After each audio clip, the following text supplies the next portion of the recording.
Thank you, Lord. Napakabuti ng Panginoon sa atin at muli idinako niya tayo, ang ating mga paa sa bahay-sambahang ito. Magpapasimula po tayo ng panibagong tema about the gospel of the kingdom. Ang mabuting balita, ang magandang balita ng paghahari ng Diyos. Pero bago po tayo tumungo dyan, tayo po muna ay saglit na yumuko at atin pong idulog ang pag-aaral na ito. Aming Ama, dakilang Diyos, hinihiling po namin na patuloy nawa na bisitahin mo kami. Patuloy na kausapin mo kami. At hinihiling namin lahat ng mga bagay, kaisipan na gumagambala upang hindi namin lubos na marinig at maunawaan ang iyong mga salita, aming sama-samang itinataboy sa pangalan ng Panginoong Jesus. And we take authority over disturbing spirits. In the name of the Lord Jesus. Dalangin namin, Panginoon, na tanging ang tinig mo ang aming marinig. At lahat po magsabi ng Amen. Matthew 4:23. At ang sabi diyan, nilibot ni Jesus ang buong Galilea, nagtuturo siya sa mga sinagoga at ipinapangaral ang magandang balita tungkol sa paghahari ng Diyos. Pinapagaling din niya ang lahat ng uri ng sakit at karamdaman ng mga tao. Pag sinabi pong magandang balita, ang translation niyan sa English is gospel or good news. Mabuting balita, magandang balita ng ano? Ng paghahari ng Diyos. At muli inulit po yan sa Mateo 24:14. At ang nagsasalita po rito, walang iba kundi ang Panginoong Jesus. At sinabi niya, ipapangaral sa buong sanglibutan ang magandang balitang ito tungkol sa kaharian ng Diyos upang magsilbing patotoo sa lahat ng mga bansa. At saka darating ang wakas. Ang ebanghelyo, ang magandang balita ay ipapangaral sa buong sanlibutan. At saka darating ang wakas. At alam niyo po, nangyayari na yan dahil sa modern technology, satellite communication, social media, naaabot na ang dating hindi maabot ng ebanghelyo. Kaya anong ibig sabihin? Malapit nang dumating ang wakas. Yan po ay hindi na parang noon na sasabi yan o na isulat yan, pero 2,000 taon nang nakalipas, hindi pa rin dumarating ang wakas. Pero ngayon, hindi na po natin pwedeng sabihin yan. Napakarami na pong mga propesiya, mga sinabi ng mga propeta na magaganap, na naganap na. May iniintay na lang tayong ilang mga kaganapan sa Israel, lalo na sa Israel, ang piniling bayan ng Diyos. At pansin nyo ba kung nagbabasa kayo ng mga pahayagan o nakikinig ng mga balita, nasa center stage ang Israel ngayon. Binomba ang Iran, ang nuclear weapons ng Iran. At may mga nagsasabi na maaaring ito ay prelude to the Third World War. Posibleng ito daw ay maging panimula ng ikatlong digmaang pandaigdigan. Terrifying dito, mga kapatid.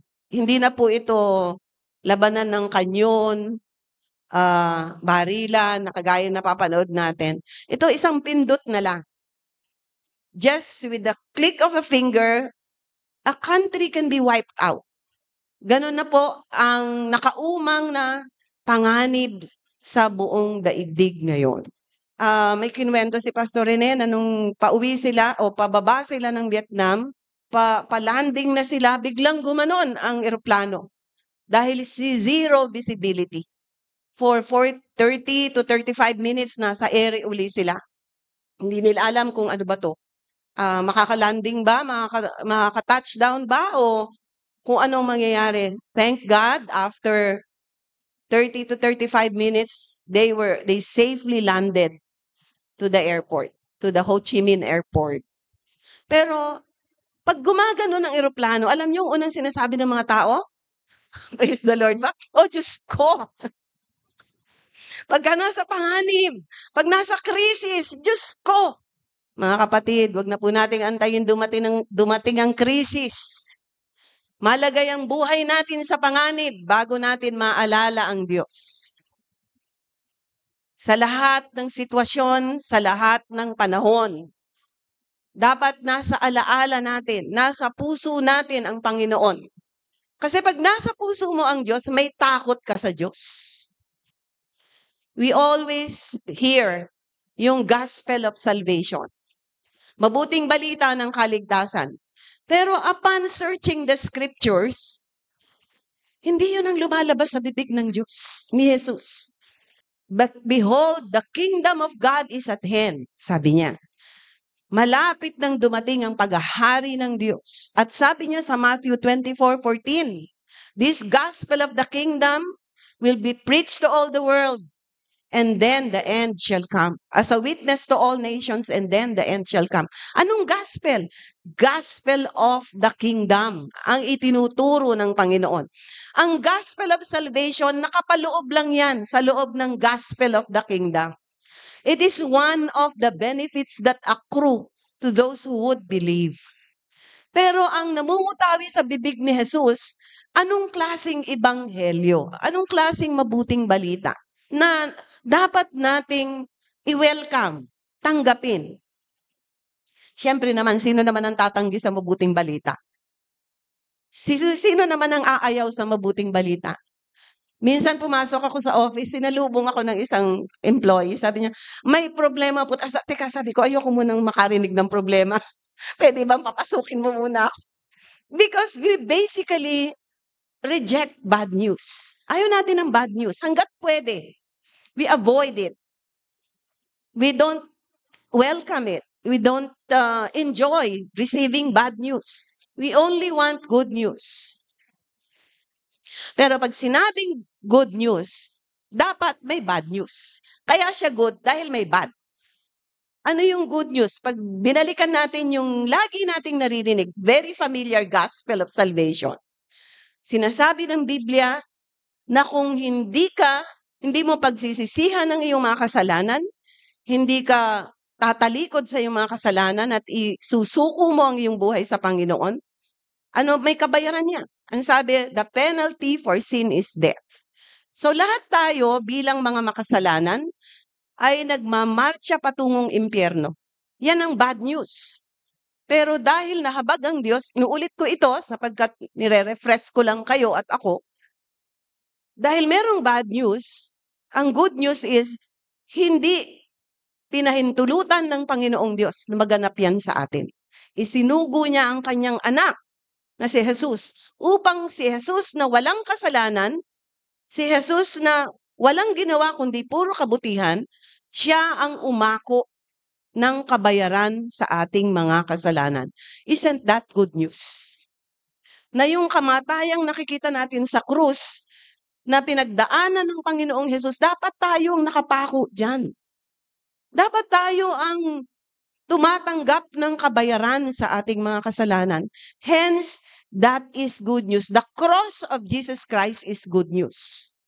Yan yung commonly acknowledged as the good news. Pero alam niyo po, habang nagbabasa ako ng salita ng Diyos, habang may mga nakakausap akong mga lingkod ng Diyos, meron pong lumulutang na, alam niyo, napakasarap magbasa at magsaliksik ng salita ng Diyos. Nakita ko na ang sinasabi ng Panginoong Jesus, hindi gospel of salvation. It's just the benefit, one of the benefits that accrue to those who would believe. But the real gospel, the real good news is the kingdom of God. Pinakamabuting balita. Itong ultimate good, ang paghahari ng Diyos sa ating mga buhay. Bakit siya good news? Again, sabi ko naman po sa inyo, kaya nagiging mabuting balita ang isang balita dahil may naunang masamang balita. Anong masamang balita sa sangkatauhan? Ito po yun, na dahil sa kasalanang nakumit o nagawa ni Adan at Eva, ang ating mga unang kauna-unahang magulang, anong nangyari? Sinuway nila ang Diyos. Yung ipinag-uutos ay sinuway, hindi sinunod. So anong nangyari? Pumasok ang kasalanan sa sanglibutan. Sabihin ng iba, si Adan at si Eva naman ang nagkasala. Ano naman ang kinalaman ko dyan? Dahil galing tayo sa kanila, yung kalikasang makasalanan na ipamana po sa atin. Kaya hindi po natin pwedeng sabihin sila lang ang nagkasala dahil meron tayo sa ating kaloob-looban na makasalanang kalikasan. We also commit sins, left and right. Yung iba hayag, yung iba tago. Pero deep within, alam natin may problema tayo bilang tao. We are prone to committing sins. Dinadala tayo ng ating mga paa sa kasalanan. Alipin tayo ng kasalanan. Yan ang bad news. Ang isang tao ba nag-e-effort magkasala? Alam nyo, yung pagiging tao natin, napakadali. Kunyari, napakadaling, pansin nyo ba pag kami gumagawa ng hindi maganda sa inyo? Ang daling magwala. Ang daling magsalita ng hindi maganda. Ang daling gumante. Why? Because that's our nature. Yung pag ginawan ka ng hindi maganda, susuklian mo ng higit na hindi maganda. Iniisip mo kagad, paano ako makakaganti? Paano na ang taong ito ay pagsisihan niya yung ginawa niya sa akin? It doesn't take an effort to do evil. Para sa isang taong makasalanan, it's not a big deal na gumawa ng mali. Lalo na sa sanlibutan ngayon, natural nang magsinungaling. Rampant ang fake news. Binabaliktad ang totoo. Alam nyo, ngayon ko na-realize how important yung description ni Jesus is. Yung, I am the way, the truth, and the life. You have to check what you believe. Dahil baka mamaya, hindi mo namamalayan kasi lungalingan na pala yung nariyan sa isip mo. You are believing a lie. And so, Jesus telling us that He is the truth is very important. And you can find the truth in His Word. Nandito po yun. Nais mong tuklasin ang katotohanan, magbasa ka ng Biblia. Nais mong malito, magbasa ka ng mga pinagsusulat ng mga tao. Di ba? Kung minsan, narinig ng lina. O kung minsan, di naman sinulat lang. Narinig mo lang. Inilipat mo na. Uy, naghiwalay na pala si pare at si mare. Tapos inilipat mo na kaagad dun sa isang kakilala ninyo. Common friend. Nag-verify ka ba? Kinonfirm mo muna ba? Hindi. Madalas, tagalipat tayo ng fake news o ng kasinungalingan. Pero dito po sa simbahang ito, sinisikap nating tuklasin ang katotohanan. We are endeavoring to discover the truth, my brothers and sisters. Dito po, hinahanap natin ang katotohanan. Bakit Kingdom of God ang magandang balita? Kasi mga kapatid, ang bad news, hindi naghahari ang Diyos sa ating mga buhay. Hindi tayo pinaghaharian ng Diyos. Ang naghahari sa atin ang ating mga sarili. Ang Panginoon ng ating mga buhay ay hindi Diyos, tayo. I speak for myself. When I used to have just religion, ako ang nasusunod. Wala akong kamalayan kung ano yung kalooban ng Diyos. I do not know. I cannot say that I obey God. I follow His will for my life because I don't even know.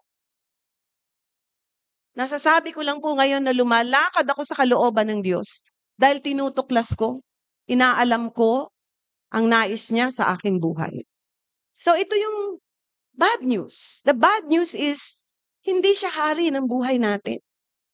At ano ang bunga? Ano ang bad news? Ano ang bunga ng bad news na yan? We live our lives as we please. Kung anong maibigan natin, gagawin natin. Kung anong maibigan nating sabihin, sasabihin natin. Kung saan natin gustong magpunta, pupuntahan natin. Without consulting God, without asking God, gagawin lang natin kung anong gusto nating gawin sa ating buhay. Ano kaya ang iniisip ng Diyos sa desisyon kong ito? Meron ba tayong ganon? Wala po, wala po. I can say that categorically, wala po tayong ganon. Nung hindi pa tayo nakakakilala sa Panginoon. We just live our lives as we please. Yan ang kondisyon ng tao, mga kapatid, bago dumating si Jesus sa buhay mo. Ikaw ang nasusunod. Tama, mali? Kasi pag sinabi mong mali, sasabihin ko sa'yo, sinungaling ka. So, dyan tayo gustong hanguin ng Panginoon. Bakit? Kasi alam niyo po ba, kapag tayo ang nagmamaniobra ng buhay natin, tayo mismo ang magpapahamak sa ating mga sarili.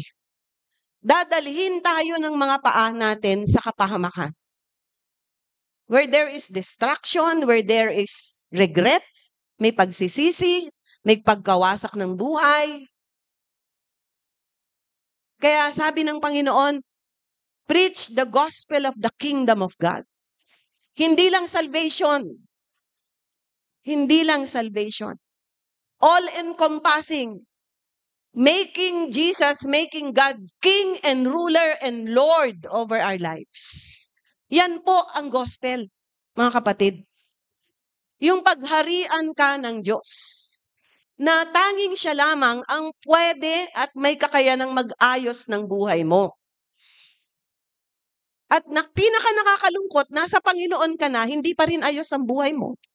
Bakit? Kasi hindi mo siya pinapanginoon. Ma-attend ka ng simbahan, umaawit ka ng mga worship songs, pero hindi pa rin nag-work ang kapangyarihan ng Diyos sa buhay mo dahil ikaw pa rin ang nasusunod. Ikaw pa rin ang naghahari. Kaya mga kapatid, hindi po natatapos ang pagtuturo dito sa simbahan. Hindi rin po, wala ring expiration yung pagiging Kristiyano, pag-attend ng service. Bakit? Kasi kailangan nating mapaalalahanan. Kailangan nating maturuan.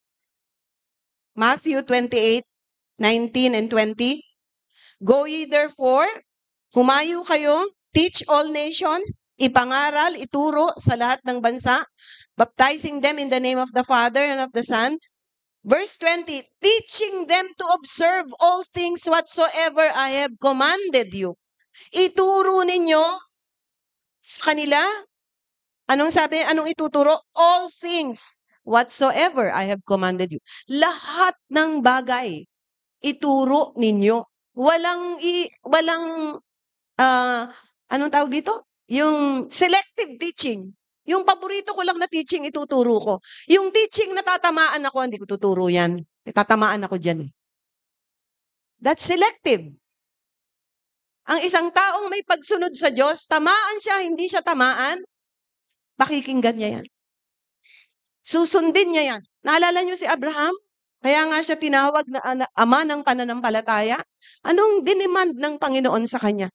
Umalis ka sa bayang iyong kinalakihan, pumunta ka sa isang lugar na ituturo ko, at sumunod si Abraham. Pero ano yung iniwan niya? Doon sa iniwan niya sa bayan ng Ur, mayaman na siya, established na siya.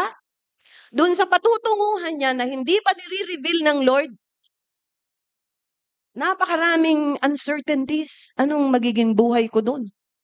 Anong mangyayari sa akin doon? Ito, okay na ako dito eh. Iiwanan niya yung comfort zone niya, going to a place that he didn't even know. At yan po mga kapatid, yung pagsunod ni Abraham, isang classic example ng paghahari ng Diyos sa isang tao.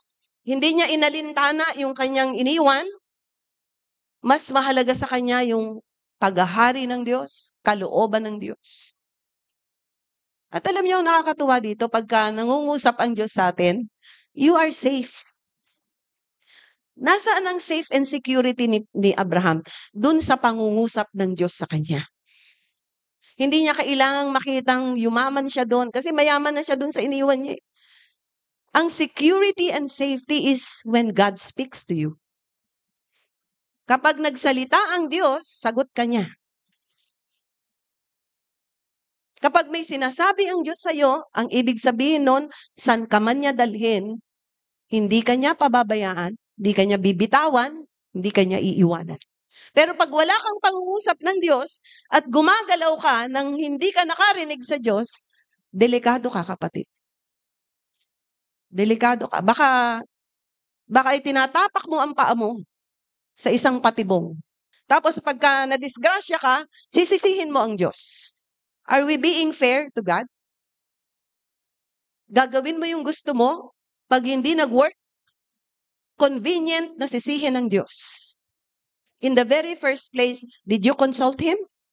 Did you wait for His approval? Kaya mga kapatid, napaka-importante. Na tayo po ay, kung ikaw ay anak na ng Diyos, tinanggap mo na siya sa puso mo, dapat naririnig mo ang tinig ng Diyos. Dapat ginagabayan ka niya. Hindi naman po yan para sa mga espesyal na tao.